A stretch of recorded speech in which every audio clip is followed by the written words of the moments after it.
Depuis une quinzaine d'années, la Chambre d'agriculture d'Alsace conduit un essai variétal de maïs destiné au séchage en crips à Sundofen sur une parcelle de Roger-Bogue. 11 variétés provenant des 3 semenciers, Caussade, Décalbe et Pionnier, y sont testées. On récolte avec le corn picker, donc on a les épis en entier.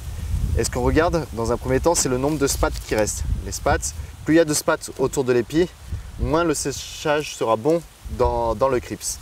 Donc on compte le nombre de spats sur des échantillons. La deuxième chose qu'on regarde, c'est au moment de la récolte au corn picker, certaines variétés perdent plus de grains. Donc là j'ai pris un exemple d'un épi, c'est assez caractéristique. Au moment du corn picker, on perd des grains. Tous les grains qui sont perdus au moment de cette opération, on ne les aura pas dans le rendement final. Donc une bonne variété, c'est celle qui perd le moins de grains et où il reste le moins de spats. Premier constat assez rapide, c'est que cette année, on a des maïs qui se tiennent plutôt bien. Donc ça veut dire que globalement, on n'a pas perdu trop de grains, les spats sont plutôt bien tombés. Globalement, sur l'ensemble des variétés, si on doit faire une moyenne, ça a plutôt une bonne, ça se passe plutôt bien à la récolte corn picker cette année. Le choix des variétés testées est issu d'une concertation entre l'agriculteur, les semenciers et la Chambre. Il s'agit de l'unique expérimentation du genre conduite dans la région. Les premiers épis de la parcelle récoltés sont ensuite directement ramenés à l'un des 2 crips de l'agriculteur, mais pour être complet, le test comportera une seconde phase.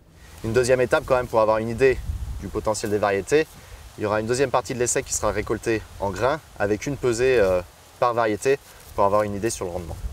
Dans la Hart orinoise, les corn pickers sortent avant les moissonneuses-batteuses. Phénomène ultra-localisé, les crips à maïs, souvent en place depuis plusieurs années, se remplissent rapidement en début de récolte. Roger-Bogue en possède 2. Il a construit le premier de 110 mètres de long il y a 21 ans et 3 ans plus tard un second de 200 mètres. Bon, c'était par un contact d'un collègue là, qui faisait toute sa récolte en crips. Et puis c'était aussi, bon là on peut faire comme on veut, quoi. On peut travailler le week-end ou même si le maïs est un peu humide, on s'en fout, quoi. Je veux dire, ça sèche par après, quoi. Donc on peut faire comme on veut, quoi. Ça nous laisse une certaine souplesse, quoi. Il a pris l'habitude de sécher la quasi-totalité de son maïs de cette manière. L'an passé, ses bons rendements l'ont même poussé à louer le crips d'un autre agriculteur du village. Mais il imagine pouvoir stocker cette année ses 65 hectares dans ses 2 crips personnels.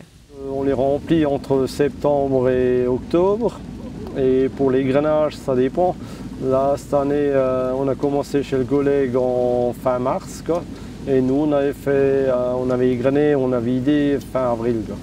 Les grainages du printemps impliquent une livraison à l'OS et donc un paiement en décalage d'une année, mais depuis le temps qu'il le fait, il en a pris l'habitude.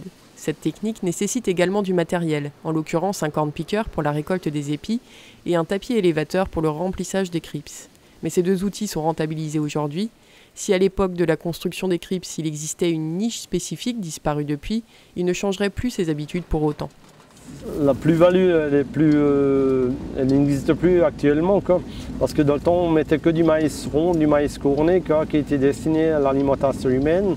Donc là, de toute façon, il y avait une plus-value de qualité qu'on n'avait pas en séchant avec des séchoirs, quoi. Donc maintenant, ce qu'on a encore, c'est les frais de séchage et puis les frais de stockage, quoi, mais je pense qu'il y a un peu plus de main-d'œuvre, mais comme on ne calcule pas les heures, on s'y retrouve quand même.